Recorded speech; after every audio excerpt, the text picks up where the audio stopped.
Hello everyone, मैं मौनिक Damania टिकविक securities की ओर से और ये है आपका पोस्ट मार्केट आउटलुक फॉर 15 जून।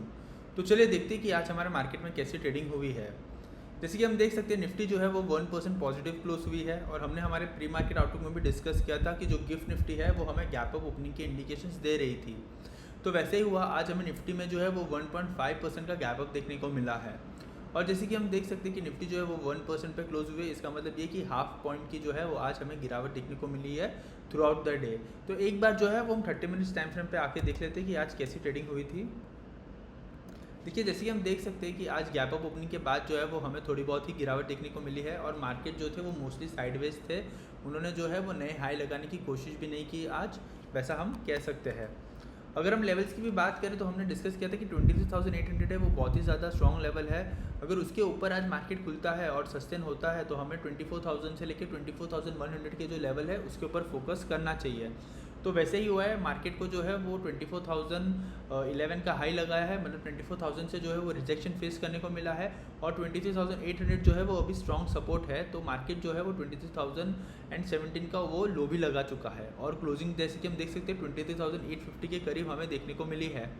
तो आगे आने वाले दिनों में हमें यही देखना है कि 24,000 के जो लेवल्स है वो मार्केट ब्रेक कर पाता है या नीचे की साइड पर 23,800 हमें ब्रेक होता हुआ दिखता है। तो देखते हैं कि आगे आने वाले दिनों में भी जो निफ्टी है वो कैसा परफॉर्म करती है। बट आज की जो क्लोजिंग पॉजिटिव आई है वही हमारे लिए काफ़ी अच्छी न्यूज़ है, क्योंकि हमें ब्रेंट क्रूड में भी जो है काफ़ी गिरावट देखने को मिली थी। तो निफ्टी पॉजिटिव क्लोज होना हमारे लिए काफ़ी अच्छी न्यूज़ है और अच्छी बात है। चलिए एक बार जो है वो हम बैंक निफ्टी भी देख लेते हैं। देखिए, बैंक निफ्टी की बात करें तो बैंक निफ्टी जो है वो नियरली 0.68% जो है वो पॉजिटिव क्लोज हुई है।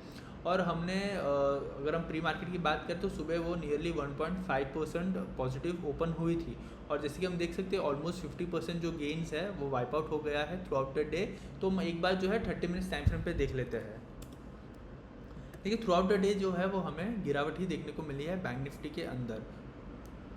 तो अगर हम लेवल्स की बात करें तो सुबह भी जो है वो हमने डिस्कस किया था कि जो 57,400 से लेकर 57,800 का जो रेसिस्टेंस है वो बहुत ही ज़्यादा स्ट्रॉन्ग रेसिस्टेंस है और वो हो सकता है कि आगे आने वाले दिनों में बहुत डिफिकल्ट हो बैंक निफ्टी के लिए ब्रेक करने के लिए।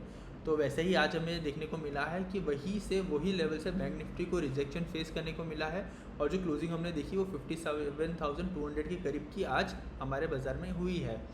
तो भले निफ्टी बैंक निफ्टी आज तो पॉजिटिव क्लोज हुए, पर हम कह सकते हैं कि रेसिस्टेंस से रिजेक्शन फेस करने को मिला है। तो देखते हैं कि आगे आने वाले दिनों में निफ्टी और बैंक निफ्टी जो है वो दोनों कैसा परफॉर्म करते हैं।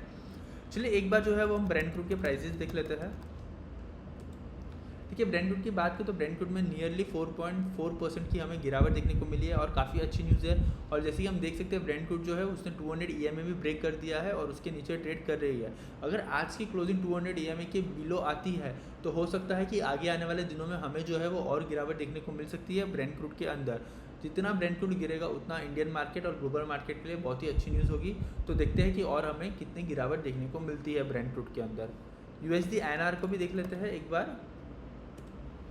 देखिए, USD INR की भी बात करें तो जैसे कि हम देख सकते हैं रुपी जो है वो आज अप्रिशिएट हुआ है अगेंस्ट डॉलर। तो ये जो है काफ़ी अच्छी न्यूज़ है। हम देख ही रहते हैं कि कुछ दिनों से जो USD INR है वो कंसोलिडेट हो रहा था और फाइनली जो ब्रेकडाउन आया है आज हम USD INR में, काफ़ी अच्छी न्यूज़ है। और हमारे हिसाब से अगर ये और गिरेगा तो काफ़ी बेहतर होगा। उसने आज 94.45 का लो लगाया है।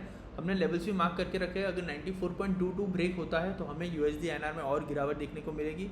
इसका मतलब यही कि हमारा रुपी जो है वो और स्ट्रांग होगा अगेंस्ट डॉलर।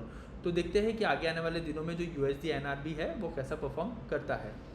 चलिए आज के बेस्ट परफॉर्मिंग और वर्स्ट परफॉर्मिंग सेक्टर देख लेते हैं एक बार। पहले बेस्ट परफॉर्मिंग सेक्टर देख लेते हैं। जैसे कि हम देख सकते हैं आज का बेस्ट परफॉर्मिंग सेक्टर है reality sector. Reality sector nearly 4 point positive close हुआ है, पर 4% पॉजिटिव क्लोज हुआ है। पर रियलिटी सेक्टर पे मैंने पहले भी बोला है कि हम सारे डिस्कस नहीं करेंगे, क्योंकि ट्रेंड जैसे कि हम देख सकते हैं एक बेरिश ट्रेंड है और बेरिश ट्रेंड में ऐसा कुछ ज़्यादा बात करने के लिए होता नहीं है। अगर ये 200 EMA क्रॉस करके ऊपर क्लोजिंग देगा आगे आने वाले दिनों में तो हम देखेंगे कि आगे इसके लेवल्स क्या बनते हैं। बट रियलिटी सेक्टर पे हम ज़्यादा डिस्कस नहीं करेंगे। अगर हम आज के वर्स्ट परफॉर्मिंग सेक्टर की बात करें तो आज का वर्स्ट परफॉर्मिंग सेक्टर है फार्मा सेक्टर। फार्मा सेक्टर जो है वो नियरली 0.6% नेगेटिव क्लोज हुआ है। तो इसलिए वो वर्स्ट परफॉर्मिंग सेक्टर है। पर जैसे कि हमें पता ही है जो फार्मा सेक्टर का ट्रेंड है वो काफ़ी पॉजिटिव है और काफ़ी बुलिश है। तो हो सकता है कि ये तो हमें सिर्फ एक रिट्रेसमेंट ही दिख रहा है, तो आगे आने वाले दिनों में हमें फार्मा सेक्टर पे भी एक अच्छा अपमूव दिख सकता है। तो देखते हैं कि आगे आने वाले दिनों में फार्मा सेक्टर जो है वो कैसा परफॉर्म करता है। हमने हमारे प्री मार्केट आउटलुक में डिस्कस किया था कि हम जो है वो PSU बैंक्स के ऊपर फोकस करेंगे। तो एक बार जो है वो हम PSU बैंक की क्लोजिंग देख लेते हैं कि आज कैसी देखने को मिली है। देखिए जैसे कि हम देख सकते हैं PSU बैंक जो है वो 0.6% पॉजिटिव क्लोज हुआ है और जो क्लोजिंग आई है वो अच्छी आई है हम कह सकते हैं ऐसे तो। बट एक हल्का सा रेसिस्टेंस है जो कि मैं मार्क करके बता देता हूँ आपको। अगर ये रेसिस्टेंस जो है वो ब्रेक होता है आगे आने वाले सेशंस में, तो हमें जो PSU बैंक्स में भी जो है एक अच्छा सा अपमूव देखने को मिल सकता है। तो आज हम कह सकते हैं कि बैंक्स में, चाहे कि हमने बैंक निफ्टी में भी देखा और हम PSU बैंक्स में भी देख रहे हैं कि जो रिजेक्शन हुआ है वो रेसिस्टेंस के पास से ही हुआ है। तो ये जो रिजेक्शन है वो काफ़ी स्ट्रॉन्ग है। जब तक ये रेसिस्टेंस जो है वो ब्रेक नहीं होता तब तक हमें एक अच्छा और बड़ा अपमूव देखने को नहीं मिलेगा। तो देखते हैं कि आगे आने वाले दिनों में बैंक निफ्टी और PSU बैंक्स इंडेक्स में ये हमें ब्रेकआउट देखने को मिलता है कि नहीं मिलता है।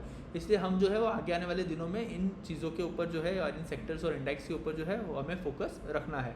तो देखते हैं कि ये दोनों कैसा परफॉर्म करते हैं। तो चलिए एक बार जो है वो अब हम FII-DI का डेटा भी देख लेते हैं कि आया है कि नहीं आया है। अच्छा, डेटा की बात करें तो NSE का डेटा अवेलेबल है और NSE के डेटा के हिसाब से आज DII ने 2800 करोड़ की बाइंग की है और FII ने अराउंड 143 करोड़ की बाइंग ही की है। तो देखते हैं जब ओवरऑल डेटा आ जाएगा तो हमें पता चलेगा कि FII जो है वो बायर टर्न हुआ है कि नहीं हुआ है। तो वो जो है वो कल हम हमारे प्री मार्केट आउटलुक में डिस्कस कर लेंगे कि FII जो है उसके नेट नंबर्स क्या आते हैं। अगर हम अमेरिकन मार्केट्स के फ्यूचर की बात करें तो जो फ्यूचर्स है वो नियरली 1% पॉजिटिव ट्रेड कर रहे हैं। तो हो सकता है कि आज हमें अमेरिकन मार्केट्स में गैप अप ओपनिंग देखने को मिल सकती है और गैप अप ओपनिंग होने के बाद अमेरिकन मार्केट्स कैसा ट्रेड करते हैं वो हम कल हमारे प्री मार्केट आउटलुक में डिस्कस कर लेंगे। तो चलिए आज का जो हमारा पोस्ट मार्केट आउटलुक एनालिसिस है उसे हम समराइज़ कर लेते हैं और समराइज़ करते हुए तो यही कहेंगे कि आज हमें एक अच्छी ओपनिंग देखने को मिली है और ओपनिंग के बाद जो है वो हल्की सी हमें सेलिंग भी देखने को मिली है। अगर हम ओवरऑल बात करें तो आज सारे के सारे सेक्टर्स जो है वो ऑलमोस्ट पॉजिटिव ही क्लोज हुए हैं। हार्डली 2 या 3 सेक्टर्स जो है वो नेगेटिव क्लोज हुए हैं। अगर हम स्मॉल कैप, मिड कैप और माइक्रो कैप की बात करें तो वो भी nearly more than 1% positive close हुए हैं। और गोल्ड और सिल्वर में भी जो है वो आज हमें एक अच्छा सा अपमूव देखने को मिला है और क्रूड के अंदर गिरावट देखने को मिली है और रुपी भी जो है वो हमारा स्ट्रेंथन हुआ है। तो ये जो सारी चीज़ें हो रही है इंडियन मार्केट में काफ़ी अच्छी हो रही है और ये जो पीस टॉक होने वाला है 19 को जो डील साइन होने वाली है, अगर ये साइन हो गई तो हमें आगे जाके और बड़ा सा और अच्छा सा अपमूव देखने को मिल सकता है हमारे मार्केट के लिए। तो देखते हैं कि आगे आने वाले दिनों में भी जो है वो हमारे बाजार कैसे परफॉर्म करते हैं। आज अगर हम बात करें तो सारे के सारे जो असेट क्लास है वो पॉजिटिव में ही क्लोज हुए हैं और ये एक अच्छा पॉजिटिव साइन है हमारे बाजार के लिए। तो देखते हैं कि आगे आने वाले दिनों में जो मार्केट है वो कैसा परफॉर्म करता है और हम कल मिलेंगे प्री मार्केट आउटलुक के साथ। अगर आपको ये वीडियो अच्छा लगा है तो please like, share and subscribe and thank you for watching.